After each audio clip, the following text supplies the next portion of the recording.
Hello there. So the UK is actually very heavily reliant on Russian gas after all.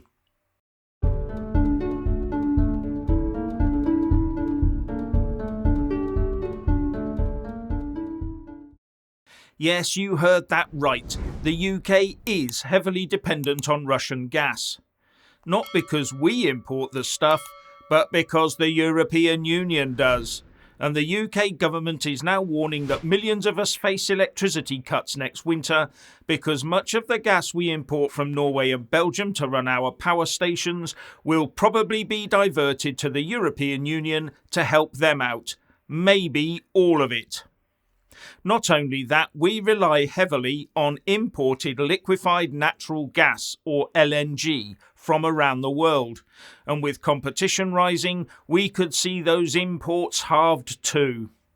Now who's for fracking for our own gas? Even with keeping old coal and nuclear-powered electricity generators going a bit longer, the government has been warned that the reasonable worst-case scenario is that 6 million households could face a month or more electricity rationing period next year. And we will need a gas emergency plan to stop heavy industry using it so as to heat homes and power hospitals first. So it seems we have no long-term contracts for the import of gas then.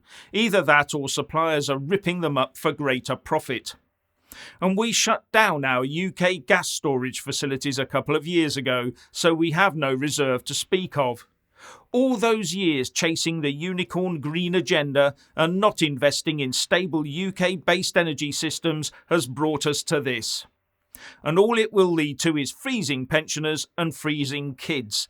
Back to the 1940s and 50s, folks.